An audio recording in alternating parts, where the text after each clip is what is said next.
గురి అవ్వకపోతే డైరెక్ట్గా బయటికి వచ్చి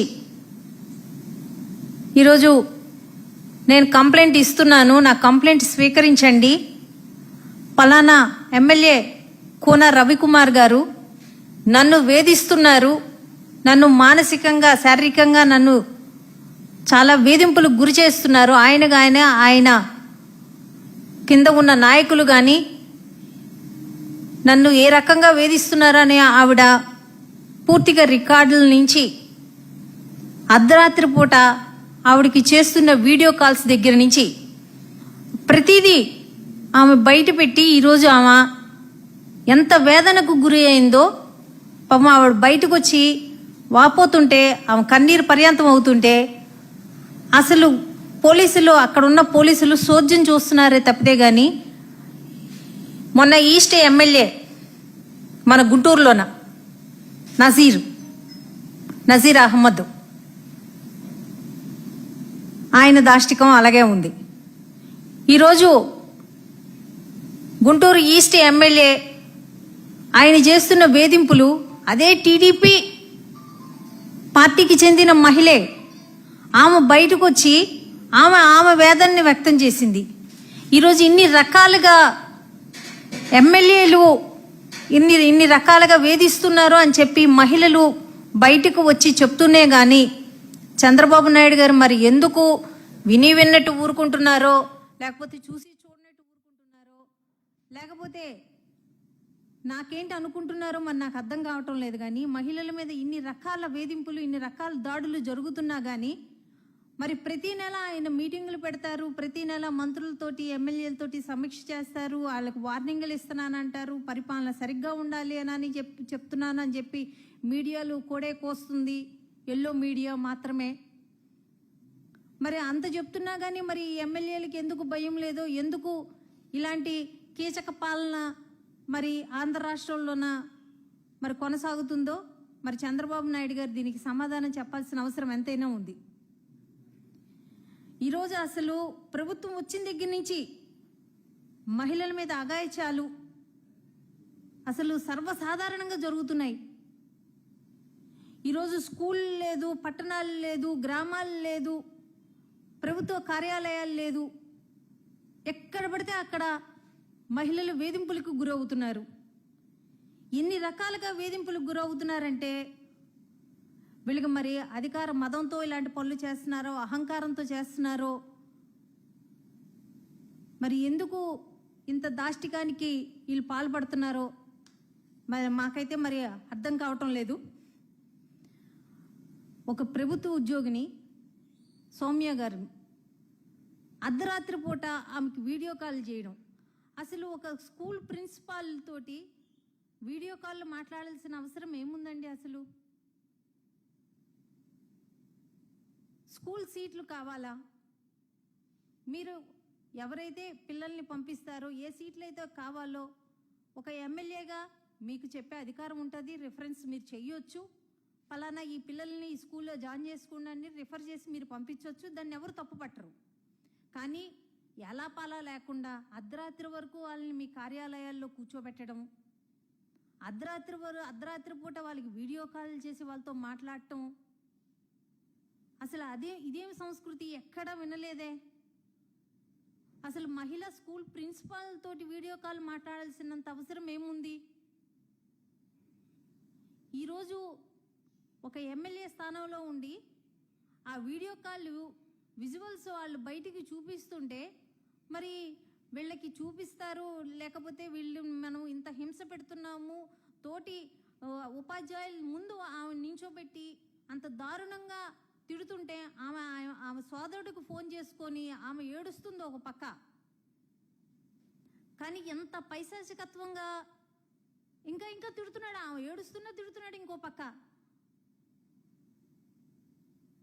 ఇదేం నాస్తికమో, ఇదేమి అరాచకమో అసలు అర్థం కావటం లేదు. అసలు ఎక్కడ చూసినా ఇదే దాష్టికాలు. జగన్మోహన్ రెడ్డి గారి జగనన్న పరిపాలనలోన దిశ యాప్ని తీసుకొచ్చాం, దిశ యాప్ను ప్రవేశపెట్టాం. దిశ యాప్ను ప్రవేశపెట్టి ఫోన్ చేసినా కానీ, ఫోన్ని ఇలా ఊపినా కానీ వెంటనే పోలీసులు రావటం కానీ, తప్పు జరిగిన వెంటనే తగు చర్యలు చేపట్టడం కానీ, దిశ అంత మంచి దిశ యాప్ని మరుగున పెట్టేసి దాన్ని పూర్తిగా తొలగించేసి ఏదో పనికిమాల యాప్ను ఒకటి తీసుకొచ్చి ఎవరు కంప్లైంట్ చేసినా పట్టించుకునే దిక్కు లేదు. ఎవరికి ఏ మహిళకైనా, ఏ పిల్లలకైనా, ఏ ఆడపిల్లలకైనా ఏ ఇబ్బంది అన్నా పట్టించుకునే పరిస్థితి లేదు. పూర్తిగా మహిళల భద్రతని గాలికి వదిలేసింది చంద్రబాబు నాయుడు గవర్నమెంట్. పూర్తిగా మహిళల భద్రతని మాత్రం గాలికి వదిలేసి ఈరోజు దిశ యాప్ లాంటి మంచి యాప్ను కూడా తొంగలో తొక్కి ఒక పనికిమాలిన యాప్ని ఒకటి తీసుకొచ్చి అది కూడా పని చేయట్లేదు, ఏమీ లేదు ఆ పనికిమాల యాప్. రేపొద్దున్న మహిళలే చంద్రబాబు నాయుడికి తగిన బుద్ధి చెప్పే విధంగా చంద్రబాబు నాయుడు గారి పరిపాలన మాత్రం కొనసాగుతుంది. ఈరోజు మొన్న గవర్నమెంట్ రాగానే మనం చూసాం, ఇక్కడే ఎమ్మెల్యే ఆయన కోనేరు ఆదిమూలం గారు, ఆయన చేసిన దాష్టికం ఇంకా మరిచిపోనే లేదు. ఆమె వరలక్ష్మి అని అదే టీడీపీకి సంబంధించిన ఒక మహిళా నాయకురాలు అమ్మాయి. ఆ అమ్మాయి ఆయన లైంగిక వేధింపుల్ని తాళలేక సోమాజీ కూడా వెళ్ళి అక్కడ పెట్టింది ఆవిడ ప్రెస్ మీటు. అంటే ఇక్కడెక్కడ పెట్టినా కానీ వాళ్ళ కుటుంబానికి కానీ లేకపోతే వాళ్ళ పిల్లలకు కానీ ఆయన భర్తకు కానీ ఎక్కడ ప్రాణహాని కల్పిస్తారో అన్న భయంతో వెళ్ళి సోమాజీ గూడలోన పెట్టుకునవలసిన పరిస్థితి ఈరోజు మహిళలకు వస్తుంది. రాష్ట్రం వదిలి పారిపోయి వీళ్ళు దాష్టికాలను చెప్పాల్సిన పరిస్థితి వస్తుంది. ఎక్కడ ఏ మహిళకి ఎక్కడ ఆంధ్ర రాష్ట్రంలో ఉన్న భద్రత లేకుండా పోయింది. ఇది ఈ రోజుది కాదు. చంద్రబాబు నాయుడు గారు ఏ రోజైతే ఎన్టీ రామారావు గారి దగ్గర ఈ పార్టీని ఆయన తీసుకున్నారో, వెన్నుపోటు పొడిచి లాక్కున్నారో, ఆ రోజు నుంచే మహిళల మీద ఈ దాష్టికాలు అన్నది మొదలైనవి. ఎందుకంటే లక్ష్మీ పార్వతి ఆమెని అడ్డు పెట్టుకొని ఆమెను నెపంగా చూపించి ఆ రోజు ఎన్టీ రామారావు గారుగా వెన్నుపోటు పొడిచినారు. ఆ రోజు నుంచే మహిళల మీద ఇలాంటి దాష్టికాలు అన్నది ప్రారంభమైనాయని మనం చెప్పుకోవచ్చు. ఎందుకంటే ఆ రోజు ఆమెను చూపించే ఆయన దగ్గర పార్టీ లాక్కోవడం జరిగింది. అదే సంస్కృతిని ఇంకా కొనసాగిస్తున్నారు ఆ పార్టీలో ఉన్న నాయకులు. ఇలాంటిని చంద్రబాబు నాయుడు గారు ఖండించటం లేదు, ఆపటం లేదు. మరి ఎక్కడ పడితే అక్కడ మహిళల మీద ఇలా జరుగుతుంటే వాళ్ళ నాయకులు, వాళ్ళ కార్యకర్తలు వాళ్ళే ఇలాంటి దాష్టికాలకి తెరతీస్తుంటే మరి చంద్రబాబు నాయుడు గారు నిమ్మకి నీరెత్తినట్టు మరి ఎలా ఊరుకుంటున్నారో ఆయన మరి అర్థం కావట్లేదు. ఇందులో పోలీసులు కూడా సోద్యం చూస్తున్నారు. ఇదొక వింత. కనీసం కేసులు కూడా రాయటం లేదు, కనీసం కేసులు కూడా తీసుకోవటం లేదు. అధికారులు కూడా సోద్యం చూడడం ఏంటో మరి ఇదేం వింతో మరి మనకు అర్థం కావటం లేదు. ఇలా ఒకటి కాదు, రెండు కాదు, రాష్ట్రంలోని అడుగడుగున మహిళల గౌరవానికి పూర్తిగా మహిళల గౌరవంతో తుంగలో తొక్కుతున్నారు. మహిళల పైన అడుగడుగున కీచకుల్లాగా ఈరోజు టీడీపీ నాయకులు ప్రవర్తిస్తున్నారనడానికి మనకి కోనేటి ఆదిమూలం గారు కానీ, అలాగే మనకి తిరుపతిలోన నాయుడుపేటలోన అగ్రహారంపేట అరుంధతి కాలనీలోన ఉదయ్ అని ఆ టీడీపీ నాయకుడే అక్కడ ఒక మహిళ మీద లైంగిక దాడి. అలాగే మనకి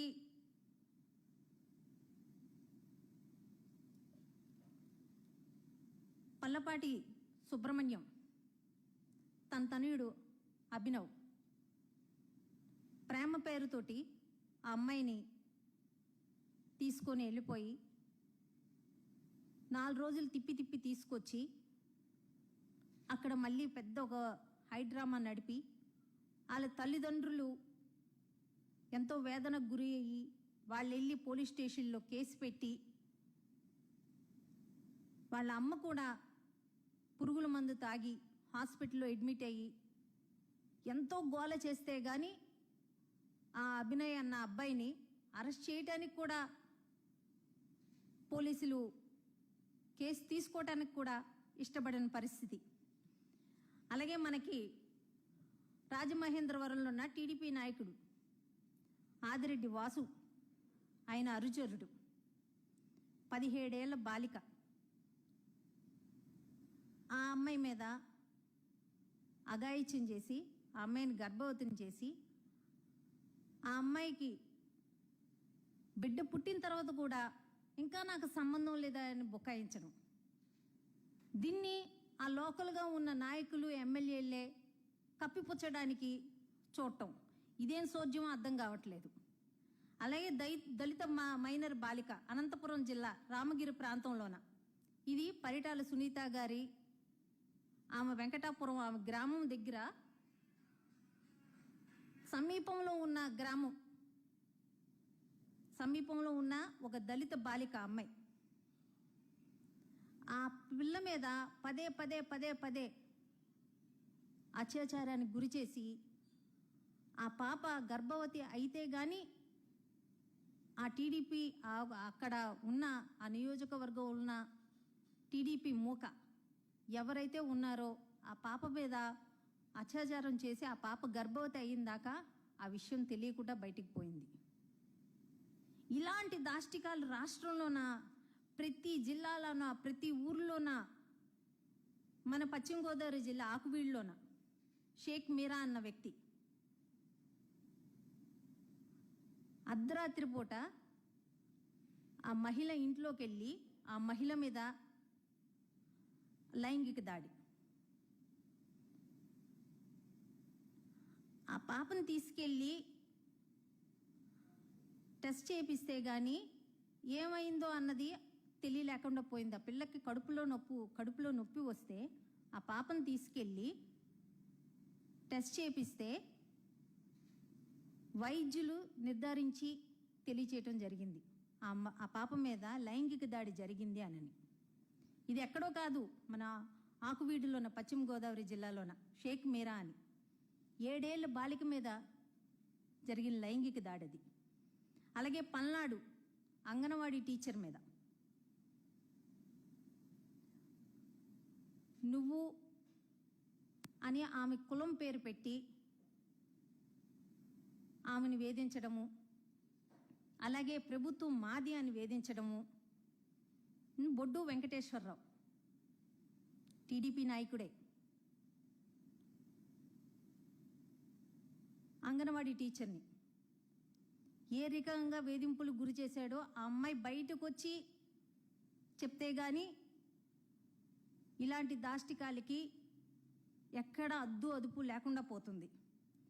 అలాగే మన హోమ్ మినిస్టర్ గారు అనిత గారు, ఆమె నియోజకవర్గంలోనైతే 2 మహిళల్ని, వరలక్ష్మి, లక్ష్మి, 2 మహిళల్ని వాళ్ళ దుస్తులు చింపి వాళ్ళ జుట్టు పట్టుకొని ఈడ్చి వాళ్ళ మీద దాడి చేసిన ఘటన హోమ్ మినిస్టర్ నియోజకవర్గంలోన.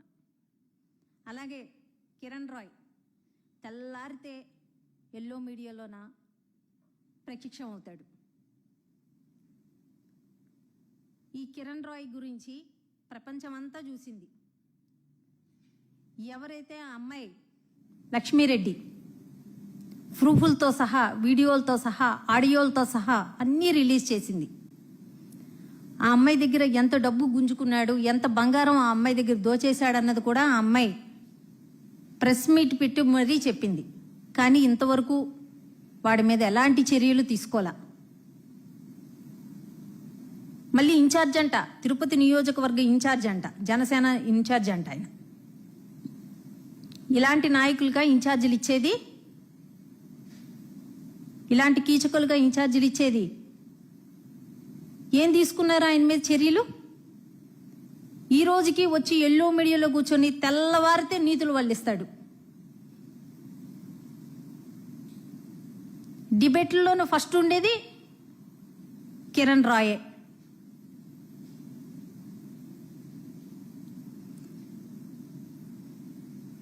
బిల్లులు పాస్ కావాలన్నా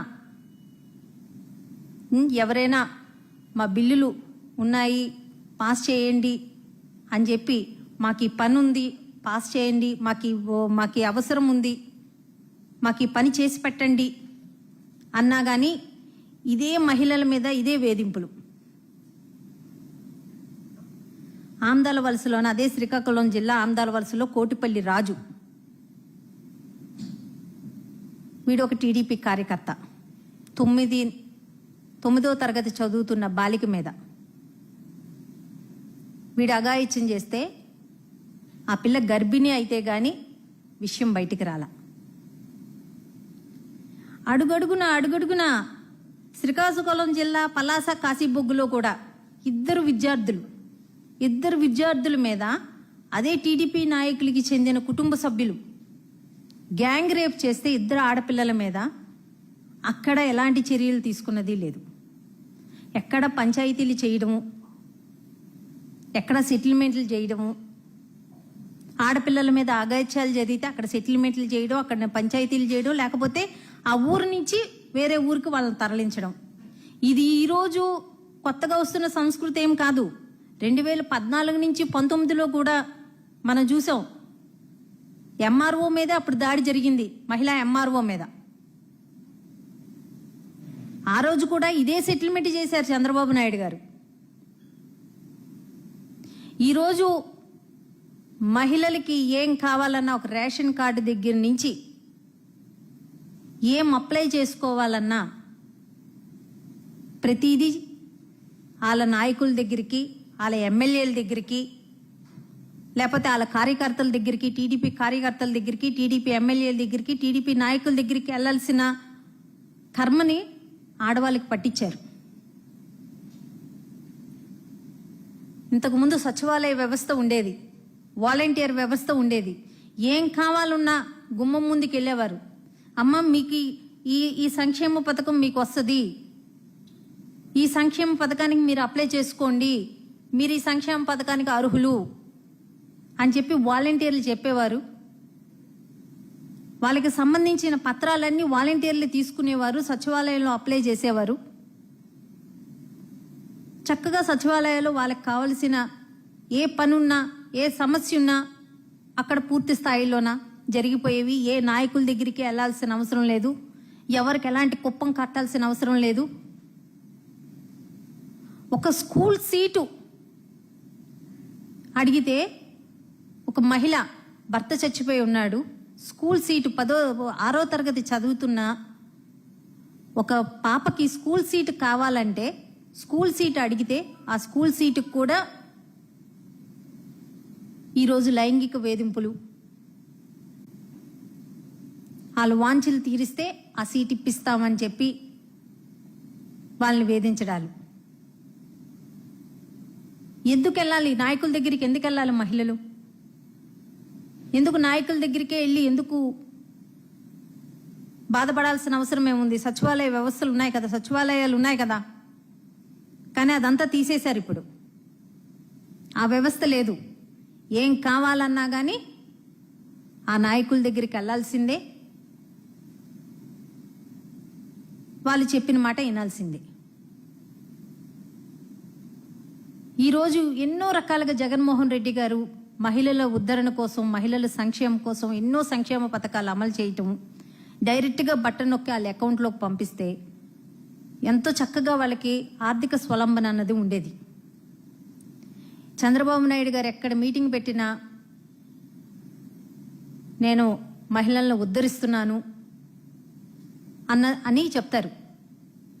కానీ వెనకమాల ఏం జరుగుతుంది?